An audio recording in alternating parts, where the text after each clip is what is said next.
కేరళలో ఈ ముస్లిం సంస్థలకు సంబంధించి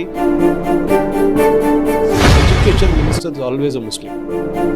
పిల్లల్లో కూడా ఇప్పుడు మతం వచ్చేసిన పరిస్థితి కనబడుతోంది. ఈ ముస్లిం ఆర్గనైజేషన్ సపోర్ట్ చేస్తున్నది కాంగ్రెస్ పార్టీ. ముస్లిం మహిళలు పిల్లల్ని డెలివర్ చేయకుండా హాస్పిటల్కి వెళ్ళకూడదు, కానీ మాకు ఇస్లామిక్ స్టేట్ ఇండియాలో స్థాపించాలి. ముఖ్యమంత్రిని మారుస్తారా మారవరా అనే ఒక అంశానికి సంబంధించి చర్చ నడుస్తోంది. పార్టీ దగ్గర డబ్బులు లేవు, స్కూల్ నడిపించడానికి డబ్బులు లేవు, మా దాని జీతం ఇవ్వడానికి డబ్బులు లేవు, మేము ప్రజల దగ్గర ఎట్లా వెళ్ళాలని అడుగుతున్నాం.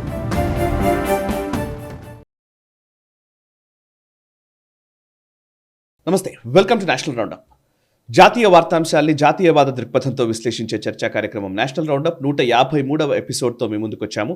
ఈ వారంలో జరిగిన జాతీయ వార్తాంశాలపై విశ్లేషించేందుకు సీనియర్ జర్నలిస్ట్ సురేష్ కొచాట్లి గారు ప్రస్తుతం నేషనల్ స్టెప్ స్టూడియోలో ఉన్నారు. వారితో మాట్లాడదాం. నమస్కారం సార్. నమస్కారం సాయి గారు. సార్, సురేష్ కొచాట్లి గారు, ఫస్ట్ అంశం మనం కేరళకు సంబంధించిన విషయంలోనే మనం డిస్కస్ చేయాలి. యాక్చువల్లీ ఈ మధ్యకాలంలో ఈ స్కూళ్లలో డ్రగ్స్ అనేవి విరివిగా దొరుకుతున్నాయనే అంశానికి సంబంధించిన ఈవెన్ మొన్న కూడా మన తెలంగాణలో కూడా ఈవెన్ ముఖ్యమంత్రి గారు యాంటీ డ్రగ్ పుష్కి సంబంధించి ఆయన ఒక సమావేశంలో కూడా మాట్లాడారు. చాలా సీరియస్గా మేము వ్యవహరిస్తామని. ఈవెన్ ఆంధ్రప్రదేశ్లో కూడా అటెండ్ పరిస్థితి ఉంది. ఇంటర్నేషనల్ స్కూల్స్లో ఈవెన్ డ్రగ్స్ చాక్లెట్లు దొరుకుతున్న సందర్భాలు కూడా ఉన్నాయని మనం ఈ మధ్యకాలంలో తెలుస్తోంది. ఈవెన్ అట్లాంటిది కేరళలో కూడా యాంటీ డ్రగ్ పుష్ అని ఒక గవర్నమెంట్ ఒక ఇనిషియేషన్ తీసుకొని అన్ని స్కూల్స్లో జుంబా డాన్స్తో ఒక అవగాహన కల్పించాలి పిల్లల్లో and at the same time అందరిలో కూడా ఒక ఈ డ్రగ్స్ వైపు వెళ్లకుండా వాళ్ళని కట్టడి చేసే విధంగా, నియంత్రించే విధంగా ఉండాలనేది ఒక ప్రయత్నం ప్రారంభించారు. సో ఈ జుంబా డాన్స్ అనగానే నిజానికి ఈ డాన్స్ ఏంటి, ఇదేంటి అవగాహన అనేది పిల్లలు ఏ పిల్లలైనా ఒకటే కదా సార్. కానీ పిల్లల్లో కూడా ఇప్పుడు మతం వచ్చేసిన పరిస్థితి కనబడుతోంది. సో కొన్ని మత సంస్థలు వాళ్ళు దీన్ని వ్యతిరేకించడము అండ్ స్కూళ్ళల్లో ఇట్లాంటివి చేయడానికి వీల్లేదు అని వాళ్ళు చెబుతూ ఉండడము. అండ్ మీరు అసలు నిజానికి కేరళలో ఈ ముస్లిం సంస్థలకు సంబంధించి వాళ్ళు ఈ స్కూళ్ళల్లో డ్రగ్స్ విషయంలో ఎట్లాంటి నేరేటివ్ బిల్డ్ చేస్తూ ఉన్నారు, ప్రభుత్వం ఏమంటోంది, దీని మీద పెద్ద చర్చ జరుగుతున్న టైం కాబట్టి ఒకసారి చెప్తారా? సాయి గారు, ఈ ముస్లిం డామినేషన్, స్కూల్స్లో డామినేషన్ చాలా మటుకుంది. కేరళలో ఇప్పుడున్న గవర్నమెంట్లు చూస్తే ఈవెన్ యూనియన్ గవర్నమెంట్ చాలామంది అబ్జర్వ్ చేయలేదు. మన ఎర్లియర్ గవర్నమెంట్, నెహ్రూ టైం నుంచి వచ్చే గవర్నమెంట్స్ అన్నీ ఎప్పుడు ఎడ్యుకేషన్ మినిస్టర్ ఒక ముస్లిం ఉంటారు. మీరు చూడండి, మీరు చూసుకుంటే వస్తుంది. కేరళలో కూడా అంతే. ఎడ్యుకేషన్ మినిస్టర్ అది కమ్యూనిస్ట్ వాళ్ళు ఉండొచ్చు, కాంగ్రెస్ వాళ్ళు ఉండొచ్చు, అంటే యూడిఎఫ్ ఉండొచ్చు, ఎల్డిఎఫ్ ఉండొచ్చు, education minister is always a Muslim. Okay, ఇప్పుడు ఎక్సెప్షన్స్ ఉన్నాయి, ఈసారి జరగలేదు, కానీ ఇట్ వాస్ దేర్. అది వేరియస్ రీజన్స్. ఒకటి, స్కూళ్ళకి మనకు అందరికి తెలిసి ఎయిడెడ్ పోస్ట్ చాలా ఇంపార్టెంట్. కేరళలో ఎయిడెడ్కి డబ్బులు తీసుకుని స్కూల్ మేనేజ్మెంట్ తీసుకుంటారు. సపోజ్ మీ స్కూల్ నడిపిస్తున్నారు సాయి గారు, ప్రైవేట్ స్కూల్, మీకు ఎయిడెడ్ పోస్ట్కి శాంక్షన్ కావాలి. మీరు ఆ మంత్రితోనే ఆ లీగ్ వాళ్ళతోనే ఉంటే మీకు అఫిలియేషన్ ఇస్తారు. అఫిలియేషన్తో సహా మీకు ఎయిడెడ్ పోస్ట్, ఎయిడెడ్ అంటే గవర్నమెంట్ జీతం ఇస్తారు కేరళలో డైరెక్ట్గా. ఇక్కడంటే మన దగ్గర ఫండ్స్ పంపిస్తారు ఎయిడెడ్ స్కూల్స్కి, స్కూల్ వాళ్ళు జీతం ఇస్తారు. కేరళలో అట్లా కాదు, government direct like government servant, government ఎంప్లాయీగా వాళ్ళు జీతం డైరెక్ట్ స్కూల్ టీచర్స్కి ఇస్తారు. అది కూడా equivalent of a government school teacher and pension కూడా. కానీ మీరు ఉద్యోగానికి తీసుకున్నప్పుడు, నేను వస్తున్నాను నాకు యాజ్ ఎ క్యాండిడేట్ వచ్చి నేను టీచర్గా జాయిన్ కావాలి సార్ అంటే మీరేం చేస్తారు? యూజువల్లీ టెస్ట్ పెడతారు, ఏదైనా పెడతారని చేస్తారు. కేరళలో అట్లా కాదు. కేరళలో ఎయిడెడ్ స్కూల్లో మేనేజర్ ఉంటారు, ఏదో ఒక సొసైటీ వాళ్ళు నడిపిస్తుంటారు. మేనేజర్ ఏం చేస్తారంటే వాళ్ళ సొసైటీ వాళ్ళు కలిసి మీకేం కావాలి, టీచర్ ఉద్యోగం కావాలి, ఏ క్లాస్ 5, 6, ఒక 50 లక్షల నుంచి 60 లక్షలు కట్టాలి డిపాజిట్ కాదు, ఫండింగ్, డొనేషన్. ఎందుకు? స్కూల్ డెవలప్మెంట్ ఫండ్, మాకు బిల్డింగ్ కట్టాలి, మాకు అది చేయాలి.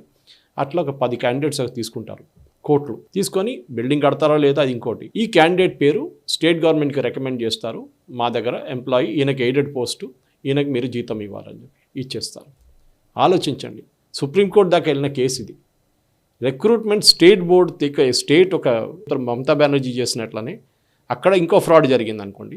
కానీ ఒక స్టేట్ లెవెల్ కమిటీ, ఒక ఎగ్జామినేషన్ కమిటీని పెట్టి, మన దగ్గర కూడా చూడండి గ్రూప్ బి, గ్రూప్ సి, అట్లా చాలా గ్రూప్స్ ఉన్నాయి. స్కూల్ టీచర్స్ని రిక్రూట్ చేసిన తర్వాత పెడతారు. కానీ దానికి గవర్నమెంట్ ఉద్యోగానికి, ఇక్కడ ఎయిడెడ్ పోస్ట్కి చేస్తున్నారు. మన దగ్గర ఆఫ్కోర్స్ ఇప్పుడు ఎయిడెడ్ పోస్ట్ చాలా తగ్గిపోయింది అనుకోండి తెలంగాణలో. ఇది బేసిక్ టు స్టార్ట్ విత్. ఒక స్టార్టింగ్ నేను ఒక కాంటెక్స్ట్ ఇస్తే మీకు అర్థమైపోతుంది. సో ఈ స్కూల్స్ అన్నీ కంట్రోల్ చేసేది బేసిక్లీ సొసైటీస్. చాలా మటుకు Christian, Muslim and even Hindu also. SNDP ఉన్నారు, which is Ezhava community, backward community వాళ్ళది. నాయర్ సర్వీస్ సొసైటీ ఉన్నారు, ఎన్ఎస్ఎస్ అని చెప్పి హిందూ నాయర్ వాళ్ళది. వీళ్ళు స్కూళ్ళు, కాలేజెస్, ఇంజనీరింగ్ కాలేజ్, మెడికల్ అన్నీ నడిపిస్తారు అందరూ. అట్లనే ముస్లిం వైపు కూడా ముస్లిం వాళ్ళది ఎంఎస్ఎఫ్ అది చాలా ఉన్నాయి, వాళ్ళది సపరేట్ ఉన్నాయన్నమాట. వాళ్ళు సపరేట్ కాలేజెస్ నడిపిస్తారు వాళ్ళు కూడా. ఇదన్నీ ఉన్నప్పుడు ఏం జరుగుతుందంటే మొన్న ఈ డ్రగ్స్ గురించి కేరళలో యాజ్ యూజువల్ కాలేజెస్లో, స్కూల్లో చాలా విపరీతంగా డ్రగ్స్ పట్టుకుంటున్నారు, చాలామందిని అరెస్ట్ చేస్తున్నారు. సరే దాని వ్యతిరేకంగా ఒక ప్రోగ్రామ్ తీద్దామని చెప్పి మన దగ్గర కూడా చూసుంటారు మీరు, ఫిలిం యాక్టర్స్ వచ్చారు, రేవంత్ రెడ్డి గారితో వచ్చి వాళ్ళు కూడా ఒక మోటివేషన్ టాక్ ఇచ్చారు అందరికీ, పిల్లల్ని మీరు డ్రగ్స్ తీసుకోకూడదు అది ఇదని చెప్పి. కేరళలో వీళ్ళని డిసైడ్ చేశారంటే జూంబా డ్యాన్స్ చేద్దాం అనుకున్నారు. జూంబా డ్యాన్స్ చేసి, జూంబా అనేది ఒక కన్ఫ్యూజన్ ఉండకూడదు, సాంబా డ్యాన్స్ కాదు, Zumba dance is different from that. Okay, చేసి జూంబా డ్యాన్స్కి టీచర్స్ అందరిని పిలిపించుకొని, అంటే ఫిజికల్ ఎడ్యుకేషన్ టీచర్స్ పిలిపించుకొని ట్రైనింగ్ ఇచ్చారు ఒక్కొక్క సెంటర్లో, ఒక్కొక్క డిస్ట్రిక్ట్లో. ఇచ్చిన తర్వాత వాళ్ళ దగ్గర ఏం చెప్పారంటే ఈ నెల పోయిన నెల 24-26 నుంచి ఆ తారీఖు నడిమిట్లో ఇది మీ స్కూల్లో అసెంబ్లీ టైంలో నడిపియండి జూంబా డ్యాన్స్. దాంతోపాటు ఒక మెసేజ్, యాంటీ డ్రగ్ మెసేజ్ కూడా ఇవ్వాలి మీరని చెప్పారు. పిల్లలు కూడా కొంచెం మోటివేట్ అవుతారు, లేకుంటే లెక్చర్ ఇస్తే ఎవడు వినరు అసలు. జూంబా డ్యాన్స్ చేశారు. ఈ నోటిఫికేషన్ రాగానే అక్కడున్న ముస్లిం ఆర్గనైజేషన్ దీని వ్యతిరేకంగా ప్రొటెస్ట్ చేశారు. అక్కడ కేరళలో నేను చెప్పినట్టు Sai garu, they are very very strong. For example Samastha Kerala సున్నీ యువజన సంఘం అని ఒకటి ఉంది, అదొక యూత్ వింగ్ అన్నమాట, ఇంకో సంస్థ అది ఉలమా.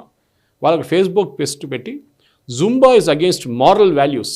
అసలు అర్థం కాదు, జుంబా మారల్ వాల్యూస్తో ఏం సంబంధం. వీళ్ళు వెళ్ళి సాంబా వీడియో చూసారంట, బ్రెజిల్లో సాంబా డ్యాన్స్ ఉంటుంది చూడండి, బికినీ అంతా వేసుకొని డ్యాన్స్, ఆ వీడియో చూసి అదనుకున్నారంట.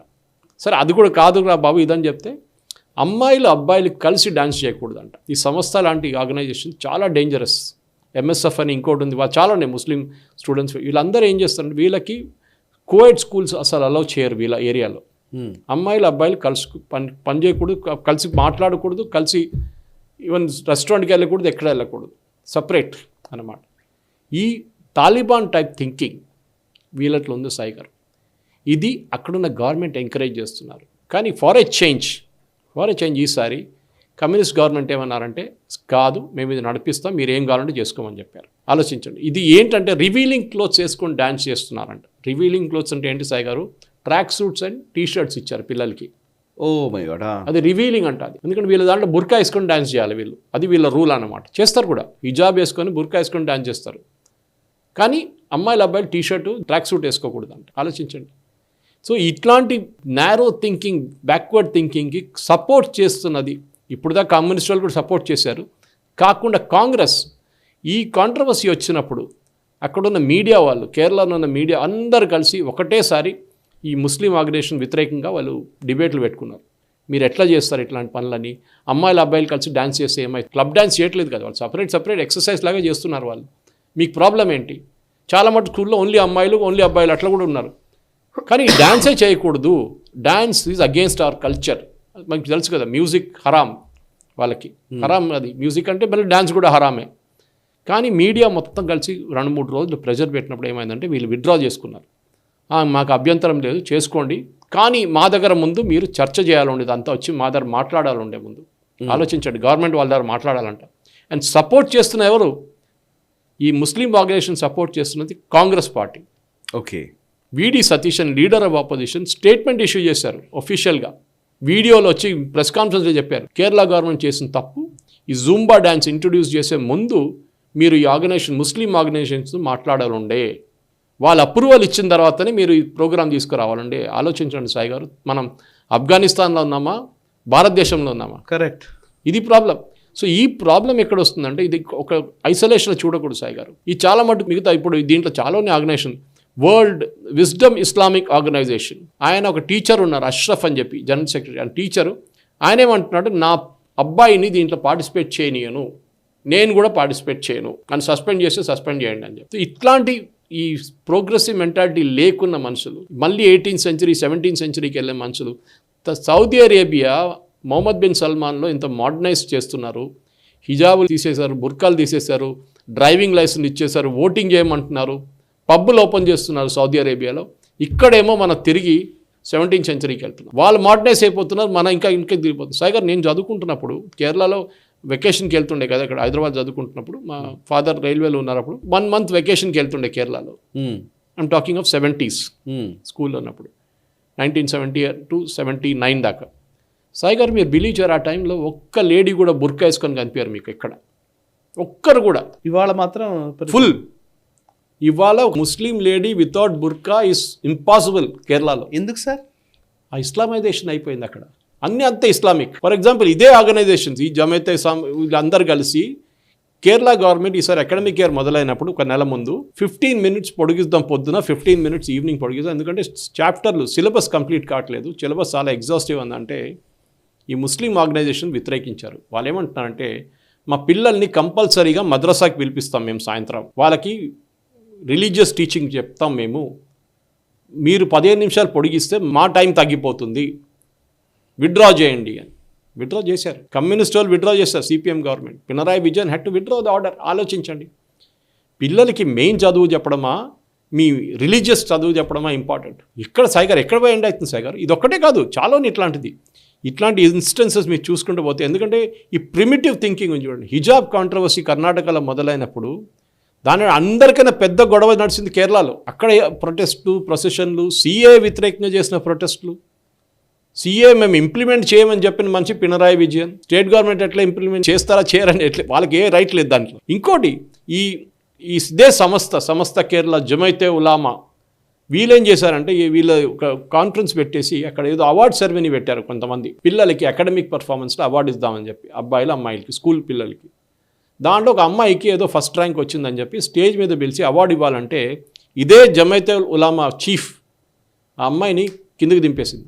స్టేజ్ పైకి రాకూడదు నువ్వు అని చెప్పేసి. ఆలోచించండి, వాళ్ళ అమ్మ నాన్నని పిలిచి తిట్టారు, వాళ్ళు అపాలజైజ్ చేశారు, వాళ్ళ పేరెంట్స్ అక్కడ ఇన్వైట్ చేసిన వాళ్ళు అపాలజైజ్ చేశారు. వాళ్ళు ఏమంటున్నారంటే అమ్మాయిలు స్టేజ్ మీద రాకూడదు, అమ్మాయిలు పబ్లిక్లో కనిపించకూడదు. ఇది నాలెడ్జ్. ఇది మన తాలిబాన్ అక్కడ ఆఫ్ఘనిస్తాన్ నడుస్తుంది అనుకోండి, ఇక్కడ ఉంది మన దగ్గరే ఇట్లాంటి యాటిట్యూడ్. మన ప్రేక్షకులు కూడా నేను ఎప్పుడు కేరళ గురించి ఎందుకు మాట్లాడతాను అనుకుంటే ఇట్లాంటి న్యూస్ మీకు ఇక్కడ రాదు తెలుగు మీడియాలో. అదే టైంలో ఉత్తరప్రదేశ్లో ఎవడనో జై శ్రీరామ్ అని చెప్పి కొట్టితే ఆ న్యూస్ పెద్ద న్యూస్ అవుతుంది. ఆలోచించండి, this is the kind of. ఇంకోటి చాలా మటుకు వరింగ్ ఫ్యాక్టర్, అదిగే నేను చెప్పట్లేదు, కేరళ గవర్నమెంట్ వార్నింగ్ ఇచ్చారు. ఏంటంటే కేరళ పబ్లిక్ హెల్త్ యాక్ట్ కింద, అంటే భారతీయ న్యాయ సంహిత కింద, అక్కడ అన్కన్వెన్షనల్ అండ్ అన్సైంటిఫిక్ మెథడ్స్లో చైల్డ్ బర్త్ అట్ హోమ్ చేస్తున్నారు. ముస్లిం మహిళలు పిల్లల్ని డెలివర్ చేయకుండా హాస్పిటల్కి వెళ్ళకూడదు. అక్కడ మగవాళ్ళు ఉంటారు అక్కడ. My God. దాంతో 2-3 చనిపోయారు పిల్లలు కూడా. మొన్ననే ఒక చిన్న పాప చనిపోయింది జాండిస్తో. ఎందుకు చేస్తారు ఇదంతా? ఇంత రిగ్రెసివ్ థాట్స్. దాన్ని సపోర్ట్ చేయడానికి కాంగ్రెస్ వాళ్ళు ఆల్రెడీ. ఇదే కాంగ్రెస్ వాళ్ళని ఇక్కడ అడగాలి, మీరు తాలిబాన్తో ఉంటారా లేకుంటే భారతదేశం సెక్యులరిజం గురించి మాట్లాడతారు కదా వీళ్ళు. సాయి గారు మీరు బిలీవ్ చేయరు, ఈ ఇన్స్టెన్సెస్లో కూడా చాలా మట్టుకు ఇప్పుడు జరిగిన మొన్న నిలంబూర్ బై ఎలక్షన్ ఒకటి జరిగింది కేరళలో, part of Wayanad district, Priyanka Rahul Gandhi constituency. అక్కడ కాంగ్రెస్ క్యాండిడేట్ని సపోర్ట్ చేసింది జమైతే ఇస్లామీ. బంగ్లాదేశ్, పాకిస్తాన్ అదే బ్రాంచ్ ఇండియాలో ఉంది జమైతే ఇస్లామీ. ఓపెన్గా సపోర్ట్ ప్రియాంక వాద్రాతోని వాళ్ళ జీప్లో నిలబడి, వాళ్ళ కార్లో నిలబడి, ప్రొసెషన్లో, స్పీచెస్లో, పబ్లిక్ మీటింగ్లో ఉన్నారు వీళ్ళు జమైతే ఇస్లామీ.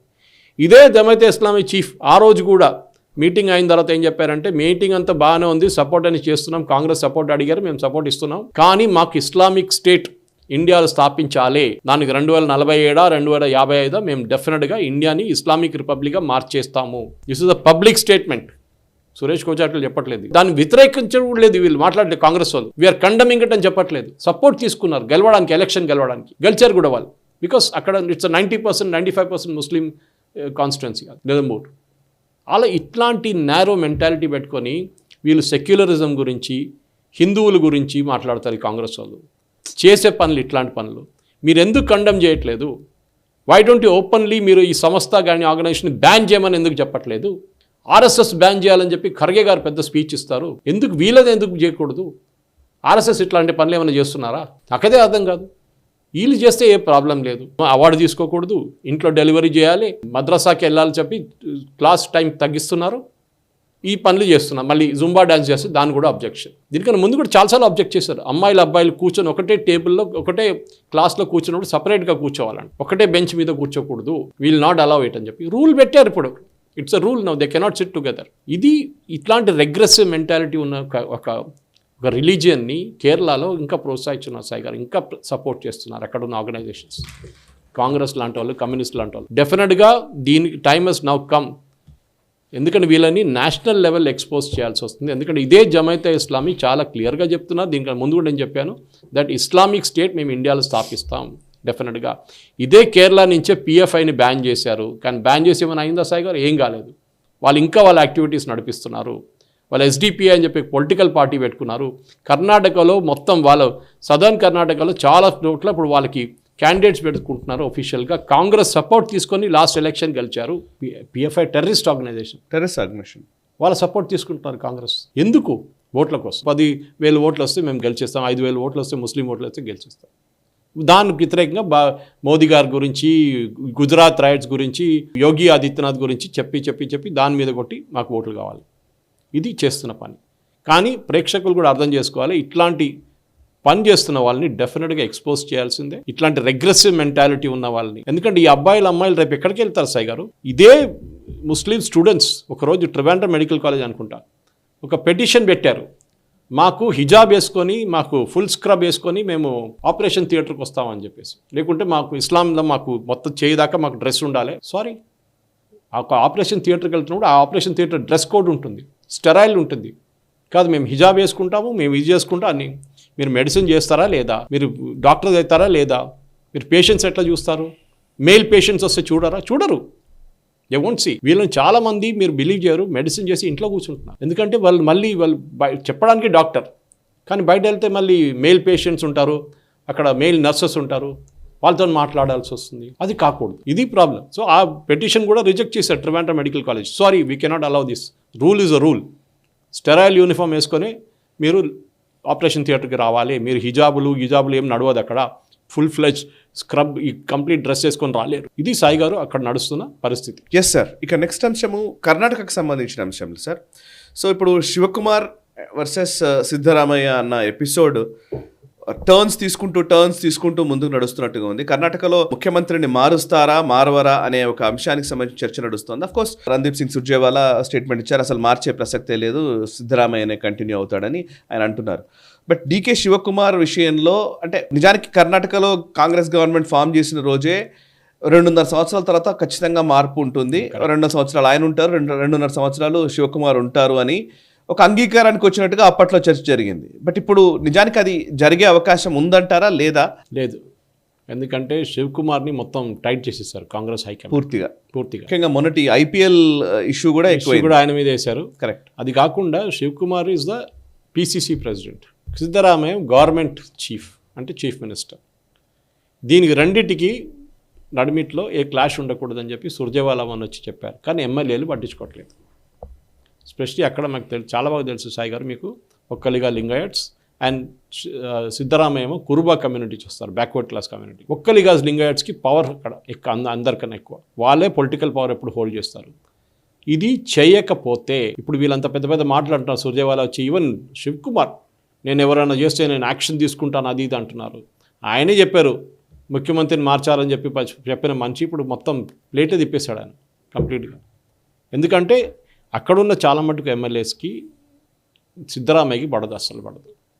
ఫర్ ఎగ్జాంపుల్ ఈ రామ్నగర్ ఎమ్మెల్యే ఉన్నారు, ఆయన చెప్పారు నేను మొత్తం ఇది చేసే ఇక్బాల్ హుస్సేన్ అనుకుంటా ఆయన పేరు, we're going to support DK Shivakumar chief minister. కానీ ఈవెన్ ఏమంటే లీగల్ నోటీస్ ఇష్యూ చేస్తా అంటున్నాను. మీకు ముఖ్యమంత్రి కావాలన్నా వద్దా అది ముందు డిసైడ్ చేయండి. కర్ణాటకలో ప్రాబ్లం ఏంటంటే సాయి గారు, డీకే శివకుమార్కి ముఖ్యమంత్రి కావాలని ఉంది, కానీ ఎందుకంటే వెళ్ళట్లేదంటే డబ్బులు లేవు. అక్కడ అన్నిటికంటే పెద్ద ప్రాబ్లం అది. మీరు క్లియర్గా చూడండి. ఫర్ ఎగ్జాంపుల్ మాగడి ఎమ్మెల్యే ఉన్నారు హెచ్సి బాలకృష్ణ అని చెప్పి, ఆయన కూడా శివకుమార్ సపోర్టర్. నెక్స్ట్ 2-3 మంత్స్లో శివకుమార్ ముఖ్యమంత్రి అయిపోతున్నాడు. సో అది కాకుండా మీరు చూస్తాను బీఆర్ పాటిల్ ఉన్నారు, బాలకృష్ణ ఉన్నారు, వీళ్ళందరూ ఇక్బాల్ హుస్సేన్, వీళ్ళందరూ కలిసి శివకుమార్ని ముఖ్యమంత్రి చేస్తూ అంటారు. కానీ ఈ ప్రాబ్లం ఎక్కడ వస్తుందంటే పార్టీ దగ్గర డబ్బులు లేవు.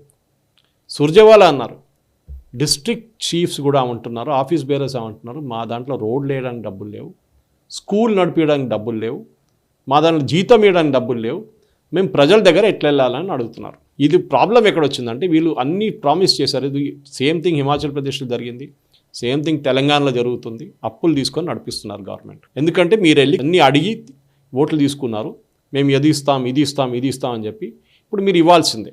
దీంట్లో నేను ఎవరిని తప్పు పట్టట్లేదు. Even Maharashtra is facing a similar situation, Madhya Pradesh కూడా అదే. కానీ మహారాష్ట్ర ఎకానమీ ఎంతో పెద్ద సైజ్ మనకన్నా, తెలంగాణ కన్నా కర్ణాటక కన్నా ఫైనాన్షియల్ క్యాపిటల్ అది. కానీ ఇప్పుడు జరిగే దాంట్లో ఈ సుర్జేవాలా వచ్చిన తర్వాత కూడా ఎమ్మెల్యేలు ఫర్ ఎగ్జాంపుల్ కాంగ్రెస్ ఎమ్మెల్యే ఉన్న రాజు కాగే అని చెప్పేసి ఆయన అయితే రిజైన్ చేస్తాను, నేను రిజైన్ చేసి వెళ్ళిపోతా అంటున్నాను. అది అక్కడ సిచ్యువేషన్ అన్నమాట. ఎమ్మెల్యేలు ఎవరు కావాలంటే వాళ్ళు అట్లా మాట్లాడుకో. మనమనే బీఆర్ పాటిల్ కాంగ్రెస్ ఎమ్మెల్యే, ఆయన డిప్యూటీ చైర్మన్, ఆయన Karnataka state policy and planning commission, ఆయనది ఒక ఆడియో లీక్ అయింది. దాంట్లో క్లియర్గా అంటున్నారు, నేనే సిద్ధరామయ్యని సోనియా గాంధీకి ఇంట్రడ్యూస్ చేశాను, లేకుంటే సోనియా గాంధీకి సిద్ధరామయ్య ఎవడని కూడా తెలియదు, ఆయన లక్తో ముఖ్యమంత్రి అయిపోయాడు అని సిద్ధరామయ్య అంటున్నారు. And that's the best part. Siddaramaiah అంటున్నాడు కరెక్టే, అది నా స్టార్స్ అంతా బాగుండే, నాది ఫ్యూచర్ నాది ఇదంతా బాగుండే, అస్ట్రాలజికల్ క్యాలిక్యులేషన్ బాగుండే, దానికోసం నేను ముఖ్యమంత్రి అవుతాను. సో ఆ పరిస్థితికి వచ్చేసారన్నమాట.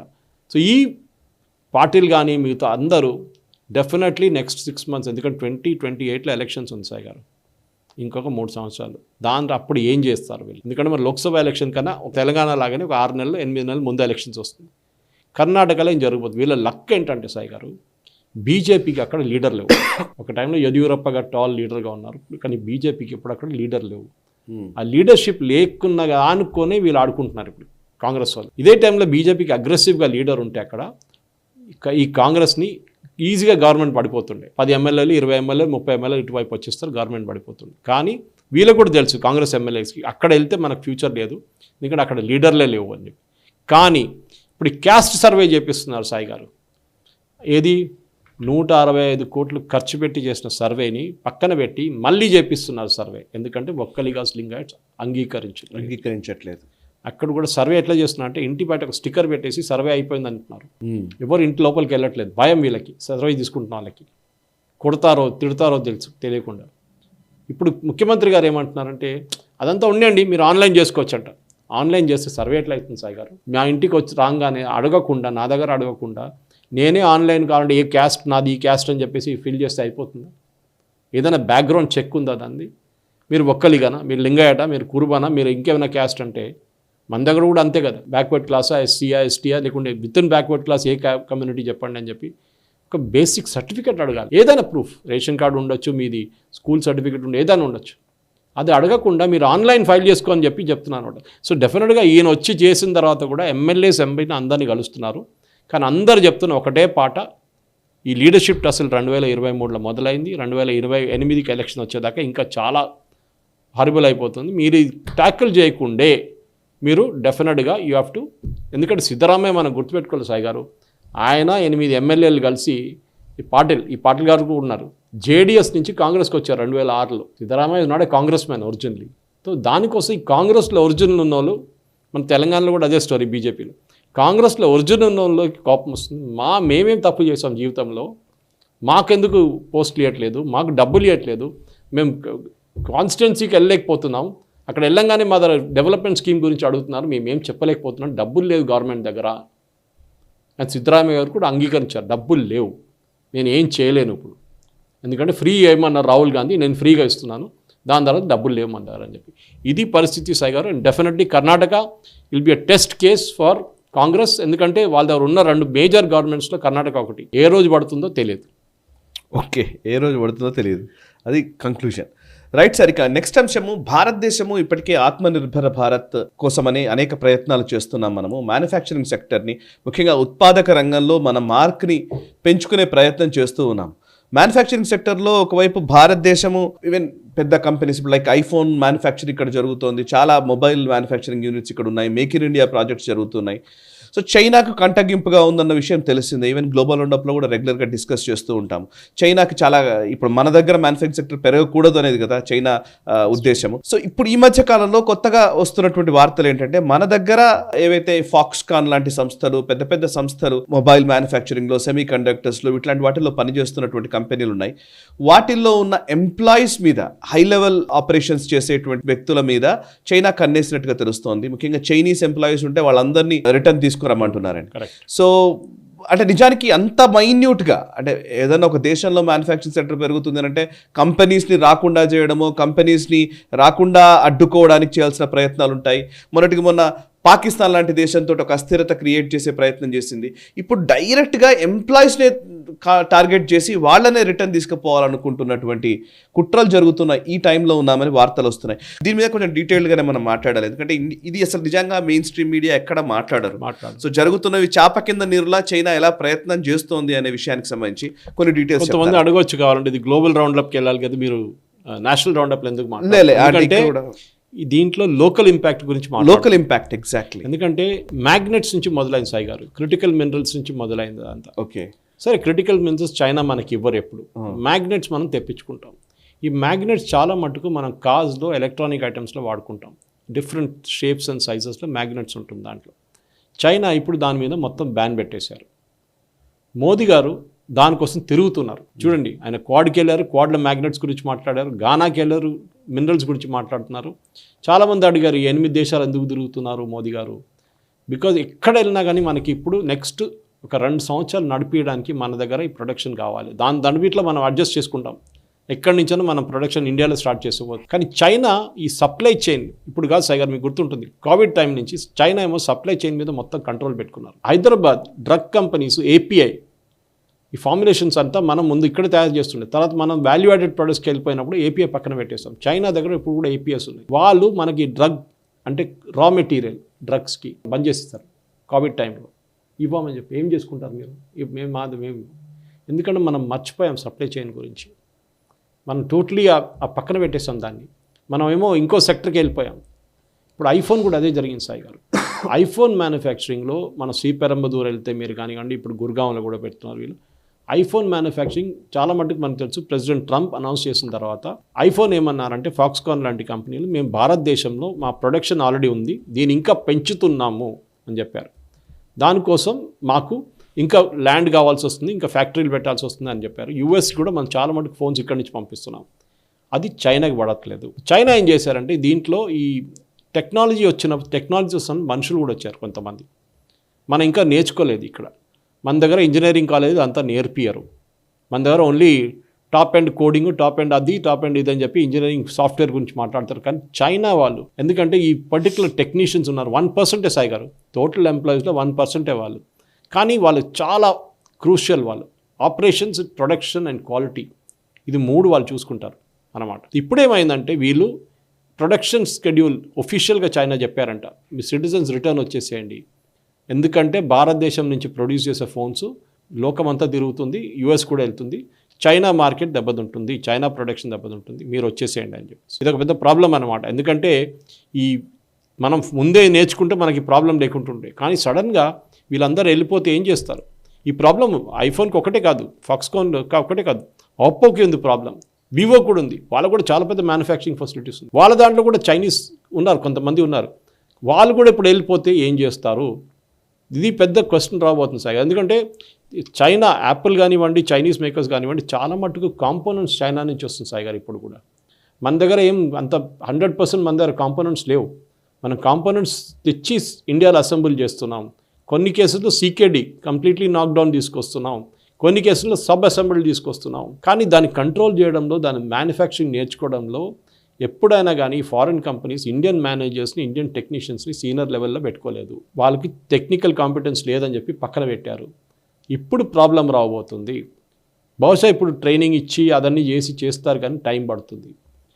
చైనా ఏమంటున్నారంటే, మీరు మా దగ్గర నుంచి వచ్చే మేనేజర్స్ని, మా మిగతా టెక్నీషియన్స్ని మిగతా కంపెనీల్లో మీరు మాకు వీసా ఇవ్వట్లేదు. ఇది టిట్ ఫర్ టాట్ అంటున్నారు.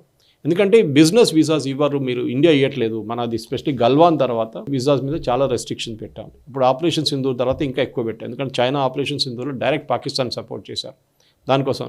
సో గవర్నమెంట్ ఏమంటున్నారంటే, మేము ఒక డీటెయిల్ రిపోర్ట్ అడిగాం దీని గురించి. ఇంకోటి ఇది కూడా కాదు సాయి గారు, మన ముంబై మెట్రో కోసం డ్రిల్లింగ్ కోసం పెద్ద ఒక మిషన్, జర్మన్ మిషన్ యాక్చువల్, అది కానీ చైనాలో ప్రొడ్యూస్ అవుతుంది. అది జర్మన్ కంపెనీ చైనాలో ప్రొడ్యూస్ చేస్తున్నారు. ఆ మిషన్ పోర్ట్లో పడింది, అక్కడ చైనీస్ పోర్ట్లో పడింది ఒకటి, ఇక్కడికి రావట్లేదు. అది వాళ్ళు ఆపేశారు అక్కడ పోర్ట్ దగ్గర, షిప్ మీద ఇంకా ఎక్కియలేదు అది. దాంతో మనం బుల్లెట్ ట్రైన్ ప్రాజెక్ట్ కానివ్వండి, ముంబై మెట్రో ప్రాజెక్ట్ కానీ 2 దెబ్బతిన్నది. డెఫినెట్గా చైనా ఏమంటుంది, they are trying the best, భారతదేశం పైకి రాకూడదు, వస్తే మాకు థ్రెట్, కెపాసిటీ బిల్డింగ్ పెడితే మాకు థ్రెట్ అని చెప్పి చైనీస్ చాలా మటుకు ప్రాబ్లం. వాళ్ళు యాక్చువల్ ప్రాబ్లం సార్, ఎందుకంటే ఇది కంపెనీలు ఎక్కడెక్కడ కర్ణాటకలో ఉంది, తమిళనాడులో ఉన్నాయి, కొత్త ప్లేసెస్కి వెళ్తున్నారు. So there is a massive pressure on Foxconn. Foxconn ఏమో టైవానీస్ కంపెనీ యాక్చువల్లీ. కానీ చైనీస్ వాళ్ళని టెక్నీషియన్స్ పెట్టుకుంటారు వాళ్ళు. సో ఈ మ్యాగ్నెట్ ప్రాబ్లం కానివ్వండి, ఈ డ్రిల్లింగ్ మిషన్ ప్రాబ్లం కానివ్వండి, మిగతా చాలా క్రిటికల్ ఎక్విప్మెంట్ కూడా చైనా ఆపేస్తున్నారు. ఇది మన తప్పు. మనం ఇదంతా చేసుకోలేదు ముందు. మనకి 15-20 సంవత్సరాల ముందు నుంచి ఇది మొదలు పెట్టాలండి.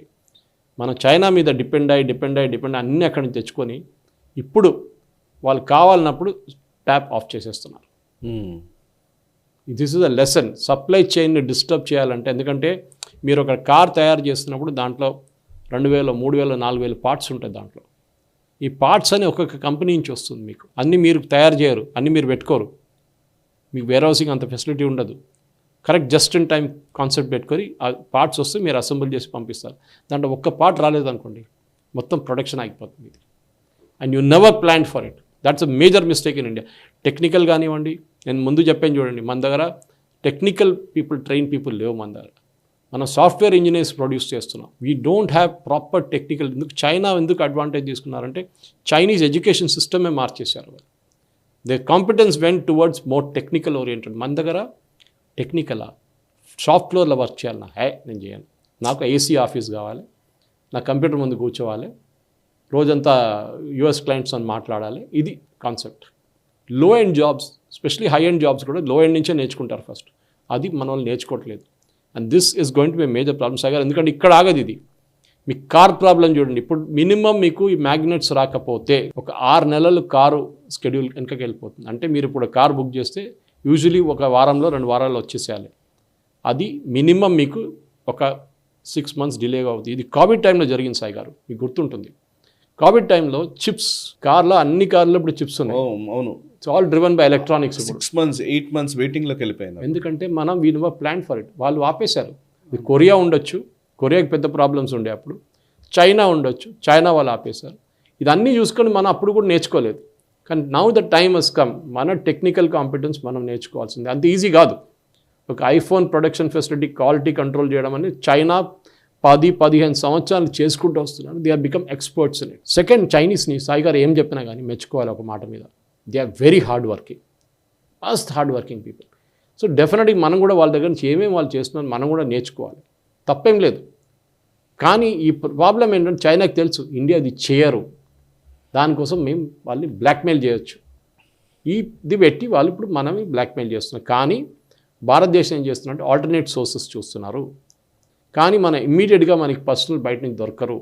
మీరు మ్యాగ్నెట్స్ తెచ్చుకోగలరు, మినరల్స్ తెచ్చుకోగలరు, కానీ రెడీమేడ్ ట్రైన్ మ్యాన్ పవర్ కావాలంటే యాపిల్ ఆర్ ఫాక్స్కాన్ వాళ్ళ దగ్గర నుంచే, వాళ్ళ బయట నుంచి, చైనా కాకుండా ఇంకెక్కడి నుంచి అని తెప్పించుకోవాల్సి వస్తుంది. ఈవెన్ టైవాన్ నుంచి తెప్పించుకోవచ్చు కావాలంటే, కానీ తీసుకురావాల్సి వస్తుంది. ఆలోచించండి, 1% people are holding up all the productions. అయ్యారు 1% అంతే. సో డెఫినెట్గా ఈ ఫ్యూ 100 చైనీస్ పర్సన్ అంటాం చూడండి, ఫ్యూ 100 కాదు, వాళ్ళ ఇంపాక్ట్ చాలా ఉన్నాయి. ఫ్యూ 100 కాదు, 100 మంది ఉండొచ్చు, కానీ వాళ్ళు క్రియేట్ చేసిన ఇంపాక్ట్ మొత్తం ప్రొడక్షన్ ఫెసిలిటీ మీద క్రియేట్ చేస్తాం. మనం నేర్చుకోవాల్సింది ఇక్కడ నుంచి that we have to invest. We have to invest in man పవర్లో ఇన్వెస్ట్ చేయాలి, టెక్నాలజీలో ఇన్వెస్ట్ చేయాలి. నేను టెక్నాలజీ అంటే సాఫ్ట్వేర్ గిఫ్ట్వేర్ కాదు, అది కాకుండా మ్యానుఫ్యాక్చరింగ్ మీద ఇన్వెస్ట్ చేయాలి. ఇది చేయకుండే మనం యూఎస్కి ఇప్పుడు ఎట్లా దెబ్బ తగ్గుతుంది చైనా దగ్గర నుంచి, అదే ప్రాబ్లం మనకు కూడా 10-15 సంవత్సరాల తర్వాత వస్తుంది. యూఎస్లో నిన్ననే న్యూయార్క్ టైమ్స్ ఆర్టికల్ ఒకటి చదివాను నేను. I posted it on my Facebook. యూఎస్లో manufacturing was the mainstay. 10-15 సంవత్సరాల ముందు మొత్తం అన్ని యూఎస్ స్టేట్స్ మ్యానుఫ్యాక్చరింగ్ 50-60% మనుషులు మ్యానుఫ్యాక్చరింగ్ మీద వాళ్ళ ఉద్యోగం ఉండే, వాళ్ళందరిది డిపెండ్ అయి ఉండే. ఇప్పుడు అదంతా పోయింది సాయి గారు, కంప్లీట్గా పోయి. ఇప్పుడు health care has become number 1 అక్కడ. డాక్టర్స్, టెక్నీషియన్స్, మన technical staff, paramedical, medical equipment, వీళ్ళు పైకి వచ్చేసారు. Almost 45 US states are today health care employment has become number 1. ఎందుకంటే ఇది ప్రాబ్లం. అమెరికా ఇప్పుడు కూడా ట్రంప్ అంటున్నాను, we'll make America great again, we'll make America, అంతా చాలా బాగుంది మాట్లాడడానికి. కానీ what have you done about it? మీరు మీ టెక్నికల్ కాంపిటెన్స్ చేయలేదు. యూఎస్లో కూడా అదే ప్రాబ్లం జరిగింది. మీరు బాగా ప్రొడక్ట్స్ బాగా తయారు చేస్తారు, ఐఫోన్ కానివ్వండి, ఐప్యాడ్ కానివ్వండి, ఐపాడ్ కానివ్వండి, ఏదైనా. కానీ మీరు దాని తర్వాత దాని ప్రొడక్షన్ మీరు చేయట్లేకపోతున్నారు. మీరు చైనాస్తో చేయించుకున్నారు. ఆ చైనా ఇవాళ మీకు అలా పట్టుకుంది, అంతే. ఇది నడుస్తుంది సార్. సరే, ఇంకో స్టడీ ఈ మధ్యకాలంలో వచ్చినటువంటి స్టడీ, ఇన్స్టిట్యూట్ ఫర్ కాంపిటేటివ్నెస్ నుంచి వచ్చినటువంటి స్టడీ ప్రకారం 50% Indians work in lower skill levels. Correct. 88% of India's work force stuck in లో స్కిల్ ఆక్యుపేషన్స్ అని. నిజానికి మనమంతా కూడా స్కిల్ ఎన్హాన్స్మెంట్ గురించి చాలా గవర్నమెంట్స్ చాలా డబ్బులు పెడుతున్నాయి. ఎన్నో స్కిల్ ఇండియా అని ఇంకోటి స్కీమ్స్ వస్తున్నాయి. ఈవెన్ ఆంధ్రప్రదేశ్ తెలంగాణ గవర్నమెంట్ కూడా స్కిల్ డెవలప్మెంట్ కోసం కోర్సులు పెడుతున్నామని అవన్నీ చేస్తున్నారు. కానీ మనం ఇంకా లోవర్ స్కిల్స్లోనే చాలామంది ఉన్నారు అనేది స్టడీ చెప్తున్న విషయము. మనం ఇంకా అంటే అఫ్కోర్స్ స్కిల్ సెట్ లేకనానంటే ఇదివరకు అంతా కూడా వృత్తులు ఉండేవి, అనేక రకాల కుల వృత్తులు ఉండేవి, వాటిల్లో ఎక్స్పర్టీస్ ఉన్నారు. నిజానికి మనం పాతకాలంలోకి పెడితే నేను ఎప్పుడు అనుకుంటూ ఉంటాను, యాక్చువల్లీ అప్పుడు డిస్కస్ చేస్తూ ఉంటాం, పాతకాలంలోకి పెడితే అద్భుతమైన ఆర్కిటెక్చర్, అంత గొప్ప మార్వెల్స్, నిజానికి ఆర్కిటెక్చర్ మార్వెల్స్ అప్పుడు ఆ టైంలో నిర్మించినాయి. అంటే ఫిట్నెస్ చిన్న అంశాల్లో కూడా వాళ్ళు చాలా కేర్ తీసుకొని సృజనాత్మకంగా అంటే క్రియేటివ్గా చేసినటువంటి కళలు అవన్నీ ఉన్నాయి పాతకాలంలోకి వెళితే. ఈ రోజుకి వస్తే కేవలం జీవన భృతి, డబ్బుల కోసం మాత్రమే మనం బతుకుతున్న పరిస్థితులకు వచ్చామా? అందులో కూడా మళ్ళీ నిర్లక్ష్యము, ఒక రకంగా చెప్పాలంటే ఏదో నడుస్తుందిలే జీవితాలు, మన స్కిల్స్ ఎందుకులే అన్నట్టుగా పోతున్నామా? ఇప్పుడు ఈ చెప్తూ ఉంటే పాతకాలంలో ఉన్న గొప్ప కళాఖండాలకి ఈరోజు మనం ఎక్కడికి వెళ్ళిపోయాము అని అంటే కనుక ఏంటి ఈ మిస్ మ్యాచ్కి కారణం ఏంటి? ఒకసారి ఇప్పుడు ఈ రిపోర్ట్ని ఎట్లా అర్థం చేసుకోవాలి?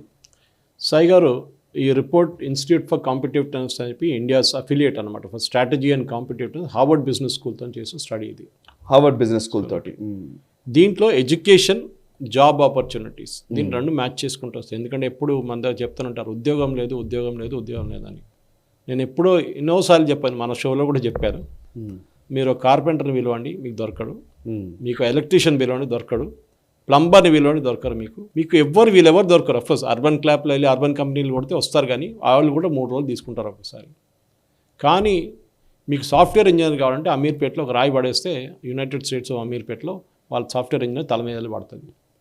We are producing the wrong kind of people. Sai garu, మన దగ్గర ఫస్ట్ ఆపాల్సింది గ్రాడ్యుయేషన్ కోర్సెస్ ఆపేసేయాలి. ప్యూర్ సైన్సెస్ పెట్టండి, I have no objection. Pure commerce పెట్టండి, నో అబ్జెక్షన్. కానీ ప్లేన్ గ్రాడ్యుయేషన్ తయారు చేసే వాళ్ళని ఫస్ట్ ఆపేసేయాలి. గవర్నమెంట్ ఒక మంచి పని ఏం చేస్తుంటే ఎంఫిల్ తీసేశారు. ఈ పిహెచ్డీ కన్నా ముందు ఎంఫిల్ కావాలని చెప్పి ఇట్స్ అబ్సల్యూట్లీ యూస్లెస్. అది మంచి పని చేశారు. కానీ మన దగ్గర ప్రాబ్లం ఎక్కడ వస్తుందంటే సాయి గారు, ఇండియాలో ప్రొడ్యూస్ చేసే గ్రాడ్యుయేట్స్ 50% కన్నా ఎక్కువ వాళ్ళు లోవర్ స్కిల్స్లో పనిచేస్తున్నారు. అంటే మీరు నేర్చుకున్నది కాదు మీరు పనిచేసేది, అది ప్రాబ్లం అన్నమాట. మీరు గ్రాడ్యుయేషన్ ఎందుకు చేస్తారంటే మాకు మినిమం ఈ ఉద్యోగం రావాలి, ఈ లెవెల్ ఆఫ్ ఉద్యోగం ఉండాలని చెప్పి చేస్తారు. కానీ దానికనే కిందికి వెళ్ళిపోతుంది. దాంట్లో చాలా క్లియర్గా డేటాతో సహా ఇచ్చారు వీళ్ళు. ఇట్స్ నాట్ దట్ వాళ్ళు అక్కడిక్కడ తీసుకున్నారని. 88%, 88% మన ఇండియన్ వర్క్ ఫోర్స్ లో కాంపిటెన్సీ ఆక్యుపేషన్స్లో ఉన్నారు. అంటే ఎవడో చేసుకోవచ్చు, అది ఎవరైనా చేసుకోవచ్చు అట్లాంటి ఉద్యోగం. దాంట్లో వెళ్ళి చదువుకున్నాడు చేస్తున్నాడు. మన దగ్గర మనం వినుంటాం ఒకసారి డ్రైవర్కో ప్యూన్ నౌకరీకో లేకుంటే లోవర్ స్కిల్స్కి ఒక 50,000 మంది అప్లై చేశారు అని చెప్పి గవర్నమెంట్ ఉద్యోగంలో వినుంటాం. అది దట్స్ బికాస్ వాళ్ళు ఏమనుకుంటా, అక్కడ ఒకసారి ప్యూన్గా ఎంటర్ అయితే నాకు అట్లా ఉద్యోగం ఉంది కదా, నాకు జీతం వస్తుంది కదా, దాని తర్వాత నాకు ఎక్కడో ఒకసారి ప్రమోషన్ వస్తే నేను కొంచెం పైకి వెళ్ళిపోతాను, సెక్షన్ క్లర్క్ అయిపోతాను, ఏదైనా అయిపోతాను. ప్రాబ్లం ఇది సాయి గారు, వీళ్ళు మన టెక్నికల్ కాంపిటెన్స్ బిల్డప్ చేయట్లేదు. ఇప్పుడే మన యాపిల్ గురించి మాట్లాడాం, మనం ఫాక్స్కాన్ ప్రాబ్లం గురించి మాట్లాడాం.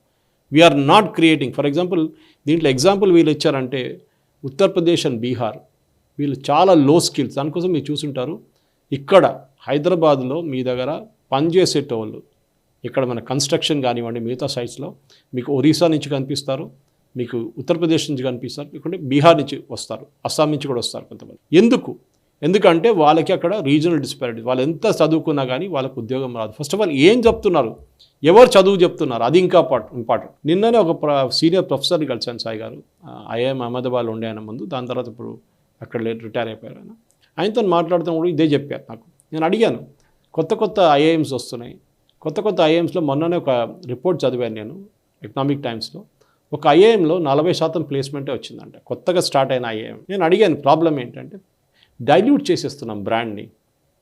ఇన్ని ఐఐటీలు పెట్టుకున్నాం మనం. ఇప్పుడు చూడండి, ఐఐటీలు కూడా కొన్ని సంవత్సరాల తర్వాత అగైన్ సేమ్ ప్రాబ్లం రాబోతుంది. ఎక్కువ మంది ప్రొడ్యూస్ చేస్తారు ఇంజనీర్స్, అంతమంది డిమాండ్ ఉండదు. మనం నేర్చుకోవాల్సింది చార్టర్డ్ అకౌంటెన్సీ వాళ్ళ దగ్గర నేర్చుకోవాలి, ఐసీడబ్ల్యూఐ నుంచి. వాళ్ళు ఇంతమందినే ఒక సంవత్సరంలో పాస్ చేయాలంటే అంతమందినే పాస్ చేస్తారు. 400 మంది ఈసారి మార్కెట్కి వెళ్ళాలంటే 400 మంది ఫైనల్ ఎగ్జామ్ క్లియర్ చేస్తారు సాయి గారు. సిఏ మీరు వినుంటారు, జీసస్ సేవ్స్ అని చెప్పి ఒక లైన్ ఉంటుంది ఎక్కడో, దాని కింద కూడా రాసిందంట, asking to try CA exam అని చెప్పి. అది ఎందుకంటే అంత టఫ్ అయిన ఎగ్జామ్ అది. చాలామంది రాసి 10 సార్లు 5 సార్లు 10 సార్లు ఎగ్జామ్ రాసిన తర్వాత కూడా నేను ఎంత బాగా రాశాను, నాకు ఇంకా 2 పేపర్లు మిగిలిపోయినాయి అంటారు. అది ప్రాబ్లం ఇది. ఎందుకంటే వాళ్ళు ఏం చేస్తారు, మార్కెట్లో డిమాండ్ చూస్తారు. ఎంతమంది చార్టర్డ్ అకౌంటెంట్స్ కావాలి, ఎన్ని కొత్త కంపెనీలు ఓపెన్ అయినాయి, ఎన్ని బ్యాంక్ ఆడిట్స్ ఉంటుంది, దాన్ని చూసిన తర్వాత ఎంతమంది రిటైర్ అయిపోయారు, ఎంతమంది చనిపోయారు, no CA should be unemployed అని చెప్పి వాళ్ళు ఏం చేస్తారంటే కరెక్ట్గా ఎంతమంది కావాలనో అంతమందినే పాస్ చేస్తారు. కావాలని చెప్పి ఫెయిల్ చేస్తారు చాలామంది సిఏలో, కావాలని చెప్పి చేస్తారు వాళ్ళు. ఎందుకంటే ఎక్కువ మందిని ప్రొడ్యూస్ చేస్తారనుకో, మార్కెట్లో 400 మంది డిమాండ్ ఉంది సాయి గారు ఈ సంవత్సరం సిఏస్ కోసం. మీరు 4000 మందిని పాస్ చేస్తారు, మిగతా 3000 మంది 3600 మంది 3000 అని పెట్టుకుందాం, మిగతా 3000 మంది రోడ్ల మీద దొరుకుతూ ఉంటారు ఉద్యోగం కోసం. And chartered accountancy is not a course which మీరు చేసి దాని తర్వాత మళ్ళీ లోవర్ లెవెల్లో వెళ్ళారు మీరు. ఇది ప్రాబ్లం అనమాట. So you have to estimate the demand. మన దగ్గర ఏంటంటే ఈ గ్రాడ్యుయేషన్ కోర్సెస్ ఫస్ట్ ఆపేయాల్సింది. అది మన ఇంటర్మీడియట్ తర్వాత దానికోసం చూడండి, యూరోప్లో చూడండి, యూఎస్లో చాలా మటుకు వాళ్ళు స్కూల్ తర్వాత వాళ్ళు ఒక డిప్లొమాకి వెళ్ళిపోతారు సాయి గారు. యూజువల్లీ ఉన్నారు గ్రాడ్యుయేషన్ లెవెల్ పోస్ట్ ఉన్నారు, కానీ ఎంఐటి లాంటి, కొలంబియా లాంటి యూనివర్సిటీస్ ఉన్నారు, కార్నెల్ ఉన్నది. కానీ వీళ్ళు ఏం చేస్తారంటే ఒక సిచ్యువేషన్ తర్వాత వాళ్ళు టెక్నికల్ కాంపిటెన్స్కి వెళ్ళిపోతారు. మన దగ్గర ప్రాబ్లం ఇదన్నమాట. సో ఈ లెవెల్ 3, లెవెల్ 2, లెవెల్ 1 అని తీసుకొచ్చారు వీళ్ళు. లెవెల్ 1 అన్నిటికంటే తక్కువ లెవెల్ అన్నమాట. సో 88% ఆఫ్ మన వర్క్ ఫోర్స్ ఇండియాలో లెవెల్ 1 అండ్ లెవెల్ 2లో ఉన్నారు. వాళ్ళని మనం we should not hold dum accountable for it. And వాళ్ళ మీద నవ్వకూడదు మనం. మంచి పని అది. స్ట్రీట్ వెండింగ్ చేస్తున్నారు అంటే ఏదో అమ్ముకుంటున్నారు రోడ్ల మీద, డొమెస్టిక్ వర్క్ చేస్తున్నారు, లేకుంటే మాన్యువల్ ఆపరేషన్స్ అంటే సైట్లలో పనిచేయడము, లేకపోతే రియల్ ఎస్టేట్ ప్రాజెక్ట్ మీద పనిచేయడము. తక్కువేం కాదు, దే ఆర్ గుడ్ జాబ్. ఎందుకంటే నేను చెప్తాను, ఇప్పుడు కూడా చెప్తూనే ఉంటాను, కేరళ లాంటి ప్లేస్లో ఒక రోజుకి ఒక అన్స్కిల్డ్ లేబరర్కి 1500 రూపాయలు ఇస్తారు సాయి గారు. మా అమ్మగారు పెట్టుకున్న ఒక రోజు పని చేయాలంటే 1500 ఇవ్వాల్సి వస్తుంది అన్స్కిల్డ్. అదే మనిషి కార్పెంటర్ కానీ, మేస్త్రి అయినా కానీ, ఎలక్ట్రీషియన్ అయినప్పుడు ఆయనకి 2500 నుంచి 3500 ఒక్క రోజుకి వస్తుంది. నెలకు 1,00,000 రూపాయలు అయిందా? తక్కువనా సాయి గారు అది? కరెక్ట్. కానీ ఎలక్ట్రీషియనా? నేను చేయనులే. ప్లంబరా? అది నాప్తం కాదు, నాకు ఏసీ ఆఫీస్ కావాలి, అక్కడ కూర్చోవాలి, నేను అది చేయాలి. ఇది వాళ్ళ కాంపిటెన్స్. నేను యూఎస్కి వెళ్ళాలి. ఇది they don't think beyond that. ఈ వొకేషనల్ ట్రైనింగ్ సాయి గారు ఇది చేయాల్సిందే. అది మోదీ గారు ఆ స్కీమ్ కూడా పెట్టారు, Pradhan Mantri Kaushal Yojana. Training is extremely important. మన మిస్ మ్యాచ్ టేబుల్లో కూడా చూసాం మనం. 50% మంది గ్రాడ్యుయేట్స్ క్లర్క్ జాబ్లు, మెషిన్ ఆపరేటర్లు, సేల్స్గా పనిచేస్తున్నారు. అది వాళ్ళ స్కిల్ కాదు, స్కిల్ లెవెల్ 2 అంటారు దాన్ని. కానీ 38.23 గ్రాడ్యుయేట్స్ స్కిల్ 4లో ఉన్నారు. ఎందుకు? వర్స్ పార్ట్ 28%, 28% పోస్ట్ గ్రాడ్యుయేట్స్ కూడా మిడ్ స్కిల్లో ఉన్నారు. ఎందుకు చేస్తున్నారంటే చేశాను, ఏదో ఎంఏ చేశాను కాబట్టి పిహెచ్డి కూడా చేస్తా అంటారు, మళ్ళీ ప్యూన్ ఉద్యోగం అప్లై చేస్తాడు. ఇది ప్రాబ్లం అన్నమాట. So under qualified formal education లేని వాళ్ళు డెఫినెట్గా ఫార్మల్ ఎడ్యుకేషన్ తీసుకోవాలి. కానీ టెక్నికల్ అండ్ వొకేషనల్ ట్రైనింగ్ తీసుకుంటేనే బాగుంటుంది. ఎందుకంటే అక్కడి నుంచి మీకు ఉద్యోగం ఉంటుంది. అండ్ డెఫినెట్గా అండ్ దీంట్లో ప్రాబ్లం ఎక్కడ వస్తుందంటే చిన్న స్టేట్స్ దీంట్లో బాగా పర్ఫామ్ చేస్తున్నారు సాయి గారు. ఫర్ ఎగ్జాంపుల్ గోవా, పుదుచ్చేరి, కేరళ వీళ్ళు చాలా బాగా పర్ఫామ్ చేస్తున్నారు. ఓకే, ఎందుకంటే లెవెల్ 4 అన్నిటికంటే హైయెస్ట్ లెవెల్లో చండీగఢ్ 33%, కేరళ, పుదుచ్చేరి, గోవా, పాండిచేరి అందరూ 20%. అదే టైంలో బీహార్లో top skill 4 level jobs, top level జాబ్స్లో 4% మంది ఉన్నారు. 4%. ఎంత తేడా ఉంది అసలు. దానికోసం ఇక్కడ వచ్చి తిరుగుతున్నారు వాళ్ళు. ఉద్యోగం కోసం లాలూ ప్రసాద్ యాదవ్కి లంచం ఇచ్చి, ల్యాండ్ ఇచ్చి గవర్నమెంట్ ఉద్యోగం తీసుకున్నారు. డెస్పరేట్ అన్నమాట. మన ఎడ్యుకేషన్ సిస్టమ్ ఇట్స్ ఫ్లాడ్. మన బీహారీ వాళ్ళని తిట్టకూడదు. మన education system is ఫ్లాడ్. In fact irony ఏంటంటే సాయి గారు, ఐఏఎస్లో బీహార్ వాళ్ళు చాలా బాగా పర్ఫామ్ చేస్తారు, సివిల్ సర్వీస్లో. అదే అర్థం కావట్లేదు ఎట్లా అని. సివిల్ సర్వీస్లో చాలా బాగా పర్ఫామ్ చేస్తారు వాళ్ళు. Maximum our civil service officers చూస్తుంటారు, మీరు చాలామంది అక్కడి నుంచి ఉన్నారు. ఎందుకంటే ఇది మిస్ మ్యాచ్ వస్తుంది. ఇది కరెక్ట్ చేయాల్సిన టైం వచ్చింది సాయి గారు. ఎందుకంటే మన వర్కర్స్ మన ఎకానమీకి కంట్రిబ్యూట్ చేస్తారు. ఢిల్లీ, పాండిచేరి, గోవా, కేరళ ఎట్లా తీసుకొచ్చారో, ఎట్లా వాళ్ళు పర్ఫామ్ చేస్తున్నారో దాన్ని నేర్చుకొని మనమైనా నేర్చుకోవాలి. డెఫినెట్గా ద టైమ్ హెస్ కమ్. ఈ plain graduation courses including engineering కూడా దీంట్లోనే పెడుతున్నాను. ఇవాళ నిన్న ఒక డెసిషన్ వచ్చింది హైకోర్టుది, చాలా మంచి పని చేశారు. సిఎస్సిలో సీట్లు పెంచకూడదని చెప్పేశారు. కథ ఇంకా సీట్లు కావాలంటే అక్కడ ఉద్యోగం రావట్లేదు వాళ్ళకి, ఇంకా సీట్లు పెంచుకోవాలి, ఎందుకంటే ఇంకా ఫీజు కలెక్ట్ చేసుకోవచ్చు కదా. ఎందుకు సాయి గారు అర్థం కావట్లేదు. మీరు ఫస్ట్ పాస్ అయిన వాళ్ళకే ఉద్యోగం రావట్లేదు ఇంజనీరింగ్లో, మీరు మళ్ళీ కొత్త వాళ్ళు ఎక్కడ తీసుకుంటున్నారు? మీరు ఈ సాఫ్ట్వేర్ అని చెప్పి మొత్తం చెట్టు మీద ఎక్కిపించుకున్నారు అందరినీ. ఒకరోజు పడతారు అందరు కలిసి కింద. అది జరగబోతుంది. స్కిల్ వాళ్ళని definite yes there is high skill required in software, no doubt about it. AI కానీ మెషిన్ లెర్నింగ్ కానీ అన్నీ చూసుకుంటున్నాం మనం, రోబోటిక్స్ అన్నీ. కానీ అందరూ ఒకటే వైపు వెళ్ళిపోతున్నారు. నారాయణమూర్తి గారు కరెక్ట్ చెప్పారు ఒకసారి, if everybody starts becoming a software engineer, ట్రైన్లు ఎవరు నడిపిస్తాడు, ప్లేన్స్ ఎవరు ఫ్లై చేస్తారు, రైల్వే ట్రాక్లు ఎవరు చూసుకుంటారు, ఎవరు వెళ్ళరు కదా అట్లాంటి ఉద్యోగానికి. దానికి కూడా కావాలి మనుషులు. అందరు సాఫ్ట్వేర్ ఇంజనీర్ అయిపోతారంటే అందరు అడగండి, పిల్లల దగ్గర చిన్న 6th క్లాస్ 7th క్లాస్ పిల్లల దగ్గర అడగండి, మీకు ఏం చేయాలంటే నేను సాఫ్ట్వేర్ ఇంజనీర్ అవుతా అంటాడు. 10th క్లాస్ పాస్ అయినా నేను సాఫ్ట్వేర్ ఇంజనీర్. ఏం చేస్తావు దాని తర్వాత? నీకు కాంపిటెన్స్ ఉందా, స్కిల్ ఉందా? అందరూ సాఫ్ట్వేర్ ఇంజనీర్ అయిపోతే మళ్ళీ ఇంకేం చేస్తాడు? మెకానికల్ వాడు ఏం చేస్తాడు?